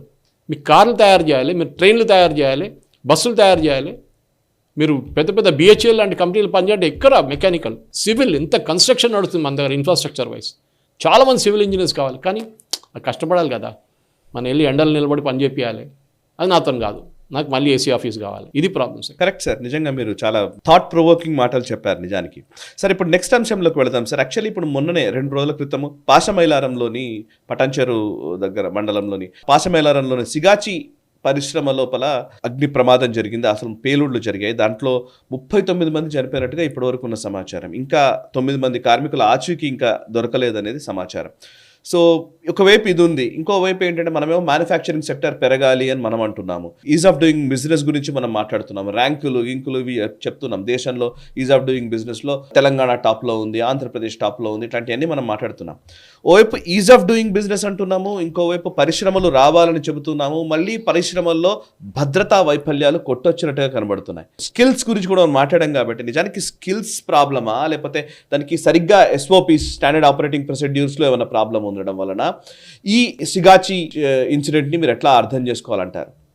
ఈ ఇన్సిడెంట్ ఫస్ట్ వన్ కాదు సాయి, చాలా జరిగాయి. ఎస్పెషల్లీ ఫార్మాస్యూటికల్ వైజాగ్ వైపు జరిగింది. వైజాగ్, అవును, ఎల్జీది ఒక ప్లాంట్. అవును, ఎల్జీ తక్కువేం కాదు, చాలా పెద్దదే, పెద్ద కంపెనీ అది. యాక్చువల్లీ ఆ రోజు విజువల్స్ చూస్తే ఎంత భయానకంగా ఉండిందంటే అసలు అందరూ ఇట్లా రోడ్డు మీద వచ్చి పడిపోయిన సందర్భాలు. ఎల్జీ వారు సేఫ్టీ స్టాండర్డ్ మెయింటైన్ చేయరా? కాదు కదా, దే వాళ్ళ కంపెనీ బ్రాండ్ నేమ్ వాళ్ళు కాపాడుకోవాలి. ప్రాబ్లం ఎక్కడ వస్తుంది సాయి గారు అంటే మన దాంట్లో ఒక కల్చర్ వచ్చేసింది. ఏంటంటే ఒకటి ముందు మనం చెప్తుండే ఇన్స్పెక్టర్ రాజ్ అని చెప్తుండే. మన నరసింహరావు గారి టైం నుంచి లిబరలైజేషన్ పాలసీ వచ్చి మన్మోహన్ సింగ్ వచ్చేదాకా ఇది ఇన్స్పెక్టర్ రాజ్. అంటే ఎవడు కావాలంటే వచ్చి ఫ్యాక్టరీకి వచ్చి అరే ఇది పైప్ ఇక్కడ పెట్టాలి, ఇక్కడ పెట్టాలి అని చెప్పి డబ్బులు గుంజుకుంటాడు. మోహన్ లాల్ది ఒక సినిమా ఉంది మిథునం అని చెప్పి, మలయాళంలో చాలా పాత movie. I think it must be there on YouTube. మన ప్రేక్షకులు ఎవరైనా సబ్ టైటిల్ వేసుకొని చూడొచ్చు. ఆ ఫ్యాక్టరీలో ఒక ఎంటర్ప్రెనర్ ఒక ఫ్యాక్టరీ స్టార్ట్ చేయాలంటే ఎంత స్ట్రగుల్ చేస్తాడని చూపిస్తాడు. ఇది మీరు ఇద్దరు కూడా సార్ చెప్పారు. ఎలక్ట్రికల్ ఇంజనీర్ వచ్చి హెరాస్మెంట్ చేస్తాడు ఎవరు ఎలక్ట్రిసిటీ బోర్డు నుంచి. సివిల్ ఇంజనీర్ వాడు PWD వచ్చి వాడు హెరాస్ చేస్తాడు. లాస్ట్ ఆయనకి పిచ్చి పట్టేస్తుంది. ఎందుకు ఇది వద్దు, ఏమొద్దు, ఫ్యాక్టరీ వద్దు, ఏమొద్దు అని చెప్పేసి వెళ్ళిపోతుంది బిస్కెట్ ఫ్యాక్టరీ కోసం. ఇంకో వైపు చూడండి సాయి గారు, ఈ ఫ్యాక్టరీ పెట్టిన వాళ్ళు కూడా మీరు చెప్పినట్లు ఈజ్ ఆఫ్ డూయింగ్ బిజినెస్, నన్ను ఎవడో వచ్చి హెరాస్ చేయకూడదు, విచ్ ఇస్ కరెక్ట్, అంగీకరించుకుంటుంది డెఫినెట్గా. కానీ ప్రాబ్లం ఎక్కడ వస్తుందంటే విల్ఫుల్ వయలేషన్స్. ఇప్పుడు దీంట్లో డ్రయర్ యూనిట్ పగిలింది అంటున్నారు. ప్రాబ్లం ఎక్కడ వస్తుంది సార్? ఈ డేటా ప్రకారం 2023లో జరిగిన లేబర్ బ్యూరో రిపోర్ట్ ప్రకారం 5,000 వర్కర్స్ డేంజరస్ ఆపరేషన్లో 603 ఫ్యాక్టరీలో పనిచేస్తున్నారు తెలంగాణలో అని చెప్తున్నారు. కానీ ఓవరాల్ తెలంగాణలో 45,000 మంది వర్కర్స్ డైలీ పనిచేస్తున్నారు. చాలామంది దాంట్లో హజార్డస్ దాంట్లో పనిచేస్తున్నారు. వాళ్ళ సేఫ్టీ ఎవరు చూసుకుంటారు సాయి గారు? ఈ చనిపోయిన 39 మంది ఎంతో వాళ్ళ ఫ్యామిలీకి పోయింది సాయి గారు. బీహార్ నుంచి, యూపీ నుంచి, ఎక్కడి నుంచో వచ్చిన వాళ్ళు, జార్ఖండ్ నుంచి, అంతా ఒడిశా నుంచి వాళ్ళకి పోయింది. ప్రాబ్లం ఎక్కడ వస్తుంది సాయి గారు అంటే ఒకటి ఇన్స్పెక్షన్ జరగదు, లంచం తీసుకుంటారు. ఇది మనందరికి తెలుసు. లేబర్ డిపార్ట్మెంట్ నుంచి అన్ని డిపార్ట్మెంట్స్ ఇదే చేస్తారు. ఆ ఛాలెంజ్ వీళ్ళ పని ఏంటంటే ఇన్స్పెక్టర్ అక్కడ వెళ్తాడు, బాయిలర్ చూస్తాడు, బాయిలర్ యాక్ట్ కింద బాయిలర్ చెక్ చేయాలి. సంవత్సరంలో ఒకసారి వెళ్తాడు, వెళ్ళి చెక్ చేసి బయట నుంచి అని చూస్తే అంత బాగుంది కదా, అంతా సరే అని చెప్పి సైన్ చేసేస్తారు. దానికి వచ్చి కావాల్సిన ఎన్వెలప్ వాళ్ళు ఇచ్చేస్తారు. ఇదే ప్రాబ్లం మీకు సాయి గారు ఈవెన్ టెక్నికల్ స్టాఫ్లో వస్తుంది.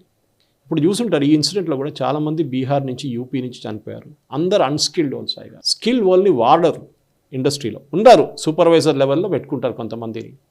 ఎందుకంటే మీకు డబ్బులు ఇవ్వాల్సి వస్తుంది, వాళ్ళకి జీతం ఎక్కువ ఇవ్వాల్సి వస్తుంది. టెక్నికలీ ట్రైన్ మ్యాన్ పవర్ కావాలంటే, మనం ఇప్పుడే ఫాక్స్కాన్ గురించి మాట్లాడాము, టెక్నికల్ మ్యాన్ పవర్ కావాలంటే మీకు కావాల్సి వస్తుంది. మీరు అదెందుకు సాయి గారు, మీరు క్లియర్గా చూడండి. ఈ 2022లో ఒక్క ఇన్స్పెక్షన్ పర్ యూనిట్ జరిగింది 4,399 అంతే. ఇక్కడ మనం మాట్లాడుతుంటే వేలాది ఫ్యాక్టరీలు ఉన్నాయి, ఇక్కడ ఎక్కడ ఇన్స్పెక్షన్సే జరగట్లేదు. అది కాకుండా at the same time Assam, Chhattisgarh, Rajasthan, కేరళలో మల్టిపుల్ ఇన్స్పెక్షన్ జరిగింది, ఎస్పెషల్లీ హై రిస్క్ ఇండస్ట్రీస్లో. ఇది pharmaceutical is one high risk. దీనికన్నా ముందు ఒక ఐడియల్లో ఒక పెద్ద పేలు జరిగింది, ఇప్పుడు గల్ఫ్ ఆయిల్ అంటారు దాన్ని, మన బాల్నగర్ దగ్గర జరిగినప్పుడు ఎంతోమంది చనిపోయారు దాంట్లో కూడా. ఆ కేసు మనం మర్చిపోయాం. శివకాశీలో అయితే మీరు చెప్పకండి, మొన్న ఈ యాక్సిడెంట్ జరిగిన రోజే 9 మంది చనిపోయారు ఇక్కడ తమిళనాడులో. రెగ్యులర్ అక్కడ చనిపోయిన వాళ్ళు చనిపోయారు అంతే, వాళ్ళ ఫ్యామిలీకి పోతుంది. మళ్ళీ నెక్స్ట్ ఒక 2 వారాల తర్వాత 2 నెలల తర్వాత మళ్ళీ జరుగుతుంది. Public memory. ఇది కేసు కూడా సిగాచి నేను ఆశిస్తాను సాయి గారు, ఒక 6 నెలల తర్వాత ఎవ్వరికి గుర్తుండదు. ఆ ఫ్యామిలీకి డబ్బులు వస్తాయి, వాళ్ళు కొంచెం ఓకే అయిపోతారు, పోయిన వాళ్ళకి పోయింది, ఏడుస్తూనే ఉంటారు అంతే కదా. సో డెఫినెట్గా ఇప్పుడు ప్రాబ్లం ఎక్కడ వస్తుంది, ఈవెన్ మన టెలివిజన్ ఛానల్స్ కవర్ చేయడంలో కొంతమంది నాకు కంప్లైంట్ చేశారు నిన్న. అక్కడ వెళ్ళిన వాళ్ళు చెప్పారు, ఏంటి సార్ అది ఒక మొత్తం మేళా చేసేసారు టెలివిజన్ ఛానల్లో వెళ్ళి. ఏ పోలీసు బయటకు వస్తే వాళ్ళ ముందు మైక్ పెట్టేస్తున్నారు, ఏ ఒఫీషియల్ బయటకు వస్తే వాళ్ళ ముందు మైక్ పెట్టేస్తున్నారు. వీళ్ళకి ఆ ఇండస్ట్రీ గురించి తెలియదు, ఏం తెలియదు. ఓన్లీ డిజాస్టర్ టూరిజం అంట మన దాంట్లో, అది నడుస్తుంది అన్నమాట. కానీ సాయి అక్కడ కాదు సాయి గారు, ఇంకో ప్రాబ్లం ఉంది. లాక్ బ్యాంగిల్స్ మనం చూస్తుంటాం చార్మినార్లో వెళ్ళినప్పుడు, తయారు చేస్తున్న ఇండస్ట్రీ చాలా హజార్డస్. అది చిన్నపిల్లల్ని వాడుకుంటారు దాంట్లో. చాలా మటుకు రేడ్ చేసి బంద్ చేశారు. ఇప్పుడు కూడా నడవట్లేదు అంటారా? ఈ రోజు కూడా నడుస్తుంది సాయి గారు, ఎవ్వరు ఆపట్లేదు దాన్ని. ఇది కాకుండా మనం చెప్తే ఇంకోటి, ఈ వైలేషన్స్ ఒక్కటే, ఇది ఫ్యాక్టరీ ఒకటే చూడకండి సార్. పాషమైలారం జరిగిన ఇన్సిడెంట్ కానీ అది, దానికన్నా ముందు కూడా పటాన్చెరులో జరిగింది, జీడిమెట్లలో జరిగింది, చాలా మటుకు ఉన్నాయి ఇది. కానీ ఈ యూనిట్ ఫర్ ఎగ్జాంపుల్ ఈ పాషమైలారంలో ఈ జరిగిన సిగాచి ఫ్యాక్టరీలో ఇన్స్పెక్షన్ ఒకటేసారి జరిగింది 2000 డిసెంబర్ 24లో. అండ్ దాన్ని కేటగరైజేషన్ కూడా చేయలేదు హెజార్డస్ ఇండస్ట్రీ అని. అంటే అక్కడ వెళ్ళి చేసిన గవర్నమెంట్ ఆఫీషియల్ డబ్బులు తీసుకొని ఉంటాడు 100%, ఆడు కావాలని చెప్పి అక్కడ వెళ్ళకుండానే కావాలంటే సర్టిఫికెట్ కూడా ఇష్యూ చేస్తారు. వీళ్ళని క్రిమినల్లీ హోల్డ్ చేయాలి సాయి గారు ఇప్పటి నుంచి. ఏ ఫ్యాక్టరీలో ఎక్స్ప్లోషన్ జరిగితే మీరు ఎప్పుడు ఇన్స్పెక్ట్ చేశారు, మీరు ఏ చెక్ చేశారు అని చెప్పి చేసిన మనిషి మీద కూడా కేసు పెట్టాలి. And same in Sigachi also, ఎవడు ఇన్స్పెక్ట్ చేయాలి ఉండేవారు చేయలేకపోతే వాళ్ళ మీద కూడా కేసు నడిపించాలి సార్. ఈ ప్రాబ్లం ఇక్కడ ఒకటే, ఎందుకంటే మన దగ్గర తెలుసు ఈ ఫార్మస్యూటికల్ ఇండస్ట్రీలో మన హైదరాబాద్ ఇస్ నెంబర్ 1, దాంట్లో డౌట్ లేదు. కానీ దాంట్లో పెద్ద పెద్ద కంపెనీలు వాళ్ళంతా బాగా చూసుకుంటారు. డాక్టర్ రెడ్డీస్ ఉండొచ్చు, బయాలజికల్ ఈవెంట్స్ ఉండొచ్చు, కానీ భారత్ బయోటెక్ వీళ్ళందరూ బాగా చూసుకుంటారు. వాళ్ళకి ప్రాబ్లం లేదు. గ్రాన్యూల్స్ ఇండియా వీళ్ళందరూ ఉన్నారు. కానీ చిన్న కంపెనీలు వాళ్ళకి దగ్గరే ప్రాబ్లం వస్తుంది. ఎందుకంటే అక్కడ షార్ట్ కట్స్, ఒకటి టాలెంట్ అవైలబుల్ లేదు వాళ్ళ దగ్గర, పెద్ద పేర్లు కాదు కదా, అక్కడ పెద్దవాళ్ళు వచ్చి పనిచేయరు. ఇక్కడ మిడ్ లెవెల్ వర్కర్స్ని రాజస్థాన్ నుంచి, ఇక్కడ నుంచి మన యూపీ నుంచి బీహార్ నుంచి తెచ్చుకుంటారు. ప్లంబర్ ఉంటాడు, అరే ఉసుకు గుమారే అంటాడు, స్పానర్ గుమారే అంటాడు, వాడు చేస్తాడు. వాడికి ఏం తెలుసు ఎన్నిసార్లు తిప్పాలని, ఆ రియాక్టర్ ఎప్పుడు పగులుతుందో తెలియదు వాడికి. రియాక్టర్ క్లీనింగ్లో చాలామంది చనిపోయారు, అది కూడా ఉంది. కానీ ఎవడు పట్టించుకోడు సాయి గారు. ఇదే ప్రాబ్లం. ఎందుకంటే ఇప్పుడు ఇదొక్కటే కాదు, నేను జిహెచ్ఎంసీ కాడ వస్తాను సాయి గారు. స్వప్నలోక్లో ఒక యాక్సిడెంట్ జరిగింది, మేము అందరూ తెలుసు, ఫైర్ యాక్సిడెంట్ జరిగింది, ఒక 6-7 మంది చనిపోయారు యంగ్స్టర్స్. ఏం జరిగింది సాయి గారు దాని తర్వాత? ఏం జరగలేదు. ఎక్కడుందో అట్లా స్వప్నలో క్లాక్స్ ఇంకా బాగా నడుస్తుంది స్వప్నలో. సరే ఆ బిల్డింగ్ అది one of the oldest buildings twin సిటీస్లో, అది మల్టీ స్టోరీ లెవెల్లో. కానీ అది కాదు. ఇప్పుడు కూడా చూడండి సాయి గారు, మేజర్ ఫైర్ యాక్సిడెంట్ మన చార్మినార్ దగ్గర జరిగింది, దానికన్నా ముందు నాంపల్లిలో జరిగింది. బేస్మెంట్లో పార్కింగ్ ఏరియాలో కాటన్స్ పెడతారు, హెజార్డస్ మెటీరియల్ పెడతారు, పార్కింగ్ ఏరియాని మిస్యూజ్ చేసుకుంటారు. యాక్సిడెంట్ జరిగినప్పుడేమో ఫైర్ డిపార్ట్మెంటు, జిహెచ్ఎంసీ అందరు వచ్చి ఓ అని చెప్తారు. మీరు ఏం చేస్తున్నారు అప్పుడు దాకా? మీ మీద కేసు వేయాలి. You are suppose to GHMC for example Sai garu, కుంభకోణంలో పెద్ద ఫైర్ డిజాస్టర్ జరిగింది, మీకు గుర్తుంటుంది. Abdul Kalam garu president, correct. He had gone there to see. చాలామంది పిల్లలు చనిపోయారు, ఐ థింక్ 50-60 పిల్లలు చనిపోయారు. I'm not exact sure of the number. పెద్ద ట్రాజడీ ఉండేది. ఆ ఫైర్ యాక్సిడెంట్ బేసిక్లీ కిచెన్ నుంచి స్టార్ట్ అయింది, వాళ్ళ దగ్గర కింద మిడ్ డే మీల్ తయారు చేసి అక్కడి నుంచి స్టార్ట్ అయింది. అప్పుడు చాలా మటుకు రూల్స్ తీసుకొచ్చారు, సుప్రీంకోర్టు లెవెల్ నుంచి వచ్చింది. ఇది ఏ స్కూలు దాని కింద ఏమి ఉండకూడదు, స్కూల్స్ కింద రెస్టారెంట్ ఏమి ఉండకూడదని. మా ఇంటి పక్కన ఉన్న స్కూల్ సాయి గారు, దాని కింద 2 రెస్టారెంట్లు ఉన్నాయి. అప్పుడు స్కూల్ కింద commercial, because facing the road commercial పెట్టుకుంటారు. స్కూల్ ఏమో దాని వెనక పోర్షన్ పైన స్కూల్ బిల్డింగ్ ఉంది. ఒక సిలిండర్ పేలింది అనుకోండి సాయి గారు, పిల్లలు ఎక్కడికి వెళ్తారు? ఫైర్ ఎస్కేప్ లేదు, ఏం లేదు, జీరో. మన దగ్గర ఏమైపోయిందంటే, మన పాపులేషన్ 140 కోట్ల మంది ఉన్నామని చెప్పేసి ఒక 30 మంది చనిపోతే ఏమవుతుందిలే అని చెప్పేసి ఆ యాటిట్యూడ్కి వచ్చేసి డెఫినెట్గా చెప్తున్న సాయి గారు, చాలా ఉంది ఇట్లాంటిది. చెన్నై ట్రేడ్ సెంటర్ మొత్తం బేస్మెంట్లో కంప్యూటర్ షాప్స్ పెట్టారు. మంచిదే, చాలామందికి ఉద్యోగం వస్తుంది, బిజినెస్ నడుస్తుంది, గ్రేట్. ఈవెన్ నేను కూడా అక్కడ వెళ్తాను ఒకసారి. కానీ ఆలోచించండి, అక్కడ ఒక ఫైర్ యాక్సిడెంట్ జరిగితే బయటికి వెళ్ళడానికి రూట్ లేదు, ఒకటే రూట్ ఉంది. వీళ్ళు ఏం చేస్తున్నారు సాయి గారు, వీళ్ళు జిహెచ్ఎంసీ వాళ్ళు, వీళ్ళని కూడా క్రిమినల్లీ హోల్డ్ చేయాలి. నేను చెన్నైది ఒకటే చెప్పట్లేదు, సిటీసీ ఒకటే కాదు, చాలా ప్లేసెస్లో హైదరాబాద్లో 99% కమర్షియల్ కాంప్లెక్స్లో సెల్లార్స్ మిస్యూజ్ చేస్తున్నారు. ఇంతకు స్వప్నలో ఇన్సిడెంట్ తెలుసు కదా మనకు. అదే నేను చెప్పాను స్వప్నలో గురించి అన్ని. అండ్ ఇంకోటి చిన్నది మొన్న సిటీ లైటా ఏదో కేఫ్ అన్నీ అక్కడ జరిగింది కదా యాక్సిడెంట్ మన రాణిగంజ్ దగ్గర. ఆ బిల్డింగ్ పోయింది, పలగొట్టారు, కొత్త బిల్డింగ్ కట్టేశారు, అక్కడ అందరూ రాద్ధాంతం చేశారు, అయిపోయింది. ఎవడు చచ్చాడు వాన్ ప్రాబ్లం, వాళ్ళ ఫ్యామిలీకి పోయింది అనమాట. జిహెచ్ఎంసీ వాళ్ళు నేను చెప్తున్నా సాయి గారు 99% పార్కింగ్ లాట్లు మిస్యూజ్ చేస్తున్నారు, బండి రోడ్డు మీద పెడుతున్నారు, కింద అంతా షాపులు పెట్టుకుంటున్నారు. ఎక్కడో ఒకటి బేలింది అనుకోండి, ఎక్కడో ఒక ఫైర్ యాక్సిడెంట్ జరిగింది అనుకోండి, చాలామంది చనిపోతారు. వీళ్ళు నేను ఎప్పుడు నేను చెప్తాను క్రిమినల్లీ ఈ జిహెచ్ఎంసీ కానివ్వండి, ఫైర్ డిపార్ట్మెంట్ కానీ, ఎన్ఓసి ఇచ్చిన వాళ్ళు కానీ ఎవరైనా కానివ్వండి, they should also be held criminally responsible. ఏ సెల్లార్కైనా వెళ్ళండి, సెల్లార్లో కంటైనర్లు, పార్కింగ్లు, జనరేటర్లు అన్నీ పెట్టుకుంటారు. కార్ పక్కన జనరేటర్ ఉంటుంది, చిన్న స్పార్క్ జాలు అక్కడి నుంచి మొత్తం పగిలిపోతుంది కంప్లీట్గా. ప్రాబ్లమ్ ఇస్ అకౌంటబిలిటీ లేదు సాయి గారు, సిస్టంలో అకౌంటబిలిటీ అస్సలు లేదు. ఇది జరగకుండా డెఫినెట్గా I think time has come, ఈ అఫీషియల్స్ని కూడా అకౌంటబుల్ చేయాలి. వాళ్ళు ఏదో అప్పుడు జరిగినోడు వచ్చేదో మీడియా ముందు మాట్లాడడం కాదు. You are also responsible. మీరు ఒక స్కూల్ కింద ఎట్లా అలౌ చేస్తున్నారు, స్కూల్ని కమర్షియల్ కాంప్లెక్స్లో ఎట్లా అలౌ చేస్తున్నారు, this is what should be held accountable sir గారు. సార్ ఇంకొక అంశము, నిజానికి ఎలక్షన్స్కి సంబంధించి మీరు పదే చెప్పిన విషయం, ఇప్పుడు ఎలక్షన్ కమిషన్ కూడా అదే రూల్ని తీసుకొస్తోంది. ఎందుకంటే మీరు లాస్ట్ వీక్ కూడా చెప్పారు అంటే ఇక్కడ ఉన్న వాళ్ళు అక్కడే ఓటర్ లిస్ట్ లో పెట్టుకోవాలి, అక్కడే ఓటు వేసేలాగా ఉండాలి అని చెప్పి. ఇప్పుడు ఈవెన్ చీఫ్ ఎలక్షన్ కమిషన్ నుంచి కూడా అట్లాంటిదే వచ్చింది. ఒకసారి కొంచెం డీటెయిల్స్ చెప్తారా సాగర్? ఇది స్పెషల్లీ బీహార్ ఎలక్షన్తో సంబంధం వచ్చింది అనమాట. బీహార్లో స్పెషల్ ఇన్వెస్టిగేషన్, స్పెషల్ రోలింగ్ చేస్తున్నారు అనమాట, స్పెషల్ చెక్ చేస్తున్నారు రోల్స్ అని. అందరి దగ్గర బర్త్ సర్టిఫికేట్, లాస్ట్ టైం మనం మాట్లాడాం, బర్త్ సర్టిఫికేట్ కావాలి, అది కావాలి, ఇది కావాలి అని అడిగారు. అప్పుడు నేను చెప్పిన మాట ఇది, మీరు ఎక్కడ ఉన్నారో అక్కడే మీరు రిజిస్టర్ చేసుకోవాలి. మీరు హైదరాబాద్లో ఉద్యోగం చేసి మీ ఊర్లో ఓటు వేయలేరు. ఎలక్షన్ కమిషన్ తెలంగాణలో కూడా అదే రూల్ తీసుకురస్తున్నారు. మీరు అబద్ధం చెప్పి ఓటు వేసుకుంటే మీ ఓటు క్యాన్సిల్ అయిపోతుంది.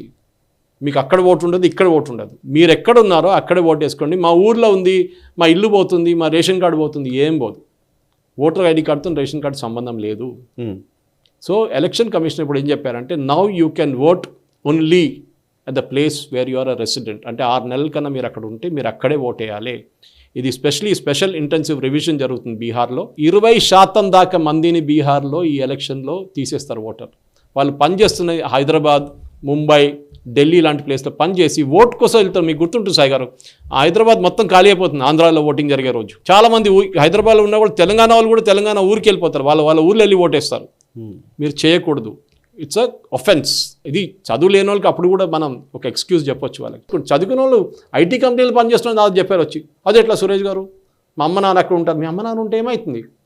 మీరు ఇక్కడ ఉన్నారు, మరి నాకు ఇక్కడ ఎలక్ట్రిసిటీ బిల్ లేదు, ఇల్లు నా మీద లేదు. They are many documents you can produce.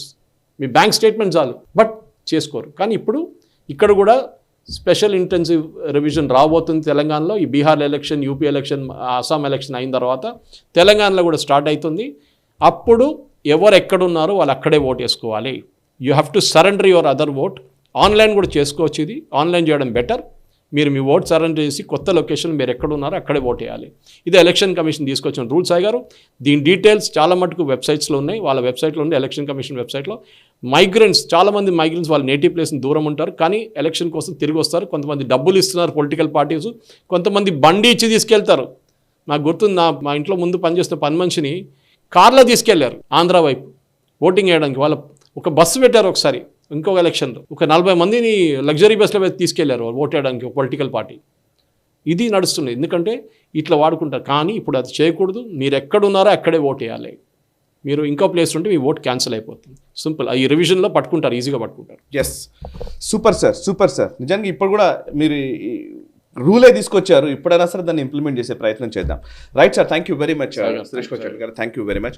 చూసారు కదా, ఇది సురేష్ కొచ్చెట్ల గారితో నేషనల్ రౌండప్ 153వ ఎపిసోడ్ ఇది. ఈ ఎపిసోడ్ నచ్చితే వెంటనే లైక్ చేయండి, 10 మందికి షేర్ చేయండి, కమెంట్స్ ద్వారా మీ అభిప్రాయాలు మాతో పంచుకోండి. మనసా వాచా కర్మణ, దేశహితం కోసం పరితపించే నేషనలిస్ట్ గ్రూప్ ఆఫ్ ఛానల్స్ని సబ్స్క్రైబ్ చేసుకొని జాతీయవాద జర్నలిజాన్ని ప్రోత్సహించండి. Thank you very much.